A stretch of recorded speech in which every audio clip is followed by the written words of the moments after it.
Sometimes, we need to make use of the collected and stored field data in order to calculate additional values that can be used when displaying a field. The Amazon ASIN field, for example, can query the Amazon API and get additional information about a product, like a thumbnail of the book the ASIN number represents, to display alongside the value.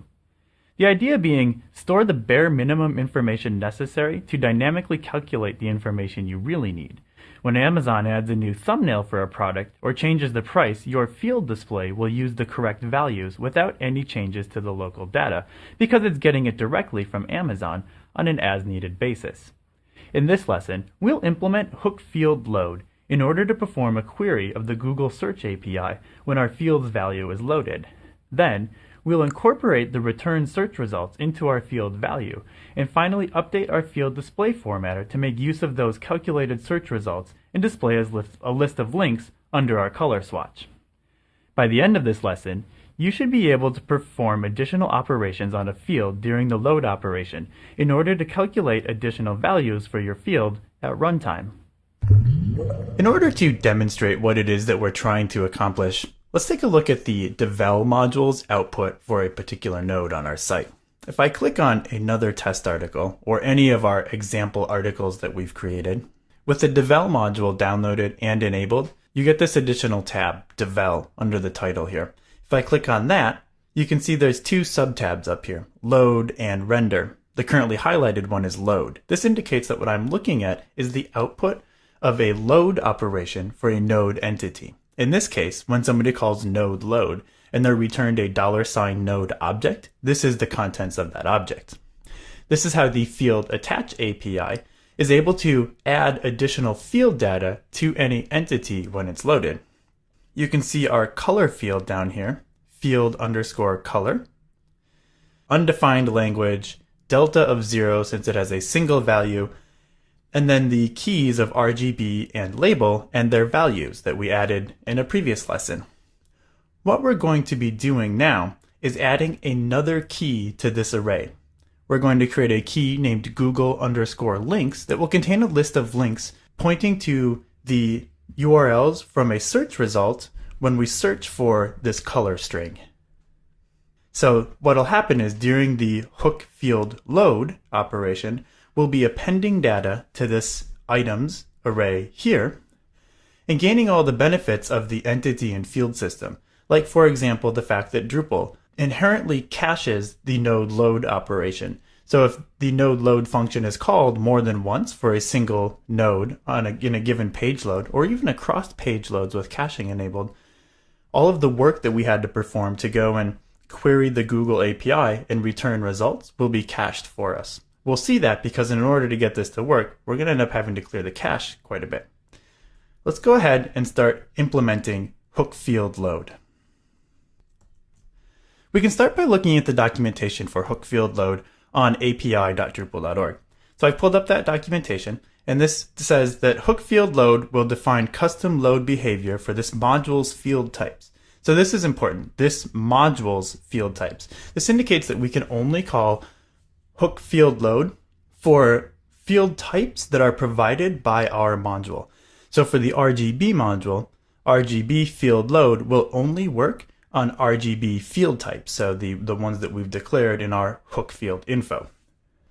It also indicates that this hook operates on multiple entities. What this means is that you can potentially see multiple field items passed in at the same time. We'll see that when we look at the structure of this $items array, which is all the field values. The hook receives a handful of parameters. The entity type, so in our case it'll be node, the entities, so one or more nodes that are currently being loaded, the field structure and instance information for the current field, so in our case for the RGB color field, the language code, $items, which is what we're most interested in this case because it provides us with all the values that we need, and then an age parameter. So that's the documentation for hook field load. Let's take a look at implementing hook field load in our RGB module. If I switch over to my code, I'm going to open up the rgb.module file, and we'll just add our implementation of hook field load all the way at the bottom of the file. So I'll start by giving the function the name RGB field load, like so.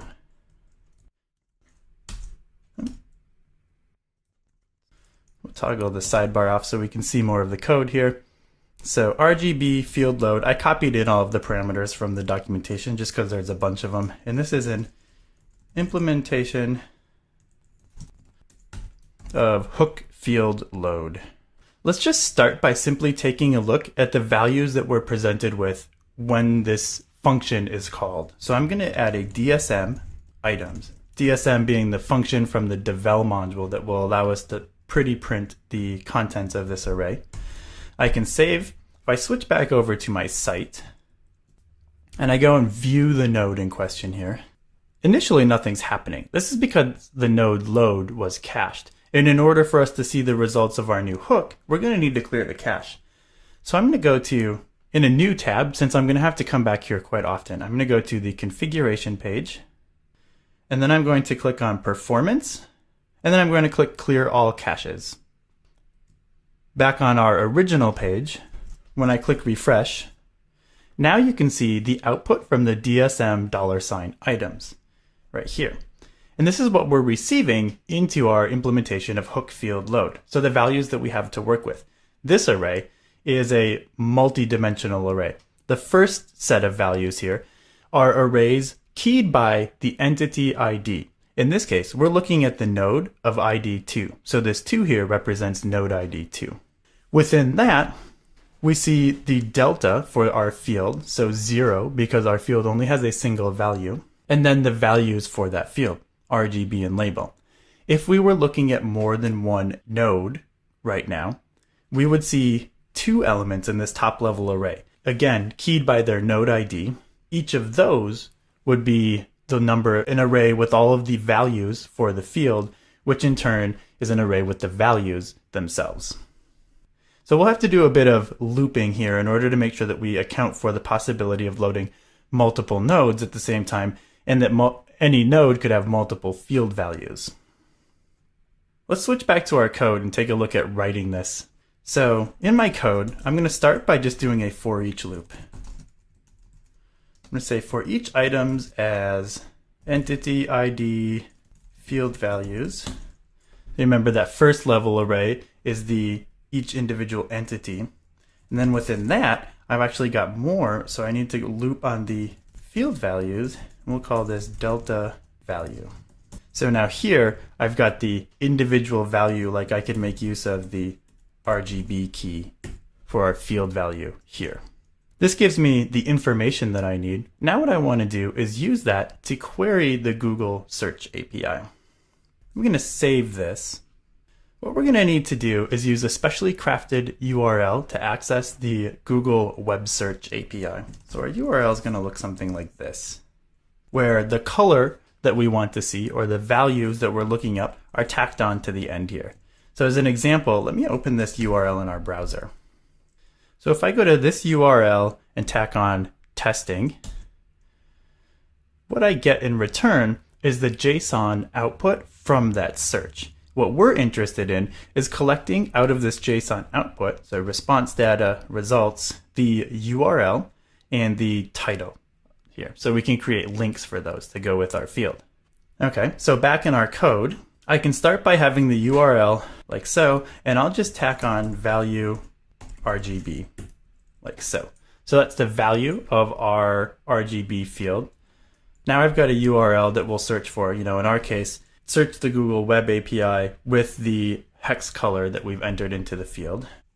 Then I can use the Drupal HTTP request function in order to retrieve the results from that request. I'll get a response object back from the Drupal HTTP request that has a couple of properties. One of them is a response code.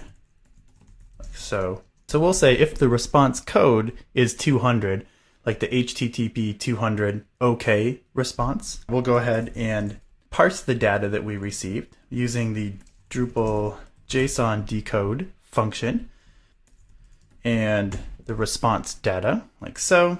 And then we'll create an array of links from that data. There we go. So we're going to loop over the returned results, assuming we got a 200 OK response, and create an array of links. I'm using the L function to create a link with the title from the result linked to the URL from the result. Got all of that. So we did all of that work when the field was loaded.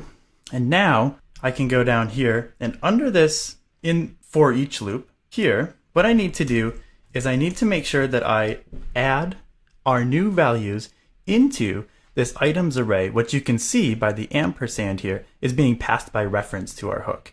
So I don't return anything from this hook. Instead, I append new values to the $items array. So I'm going to have to say items entity ID, as we pulled out up here, delta coming from the inner for each loop, like so. And then I can say Google links equals links, which is our links array that we just created up there. Let's save this. I'm also going to change this DSM to just say RGB field load so that we can see when this function is called. So if I save this now, I've got all of our code in place to loop over the individual items within the field for each individual entity that we're currently loading, perform a lookup using the Drupal HTTP request. If there's a result, parse the results and add them to this $links array, and then tack that on. This is really the most important part here.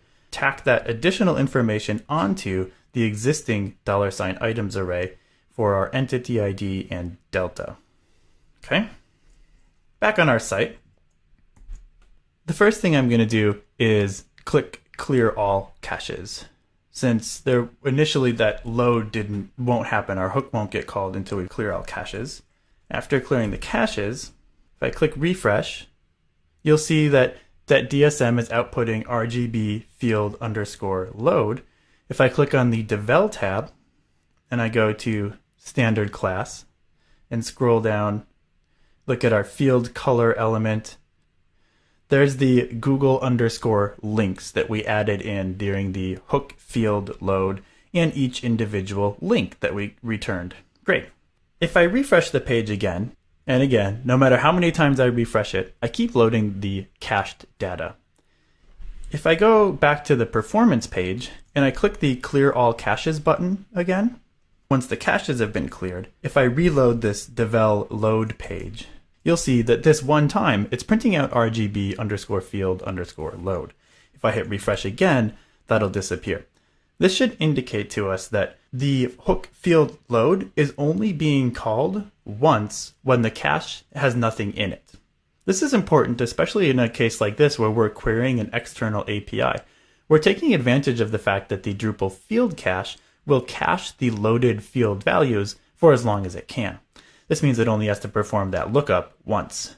If, however, we wanted to have this data be more fresh, we needed to query the external API every single time that this was loaded, we would probably want to use one of the preview hooks. So we would build this into our field formatter instead of doing it in the hook field load. Depends a little bit on your specific use case. The formatter output isn't cached in the same way that the load input is cached. Let's go ahead and make use of this new Google underscore links. So inside of our node here, we need to print out this Google underscore links. That's pretty easy to do if we take a look at our code. Now that the value is here in $items for our field, it's also going to be present inside of our field formatter. So up here in RGB field formatter view, this $items is going to contain the Google links output. And I can just add it to the RGB box here so that we're outputting the links as well. So I'm going to add on to this element. We'll say key links array. We'll make this a render array. We've got an array of links that we want to print out. We can do it as an item list by saying pound theme item list items equals value Google links, like so. Remembering that this $value is retrieved in our for each loop here, where we're looping over each of the items or field deltas and values and retrieving the Google links for each one. I'll also need to update our previous element here. I'm just going to add an additional key so that we have an appropriate render API structure. So now we've got a box that will display the color box and links, which will display a item list or a UL of all of the links from Google links. If I save that and I switch back over to our site, if I navigate back to the View tab, oh, looks like we got an error. Line 154. Let's see what's going on there. Line 154. I put a semicolon here where I actually needed to place a comma. So I place a comma in the array. Back to our site. Refresh again. One more error. And this whole thing was placed inside the old element. There we go. So making sure that our code is a new array being tacked on, not inside of the existing array here. I had it inside of those brackets. Now, when we refresh, all of our PHP errors are gone, and you can see the color search results are being output underneath the color box in our field formatter. Let's take a look at that code again really quick. So what we did in this case was we implemented hook field load, looped over all of the values passed in the $items array, performed a Google search query for each of the values, and then tacked on the results to the individual field item. Then we updated our implementation of hook field formatter view so that those links were output as part of the box formatter. Some additional things that we could do if we wanted to would be to add an additional setting for this. So we could implement a checkbox in the widget settings form or even in the default formatter that said, when displaying this box, I also want to include a list of links.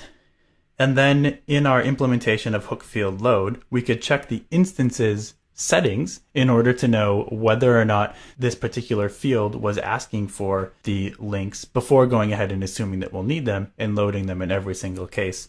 But I'll leave that as an exercise to you to try and figure out how to add an additional widget or field formatter setting that will allow you to toggle this loading of search results on and off.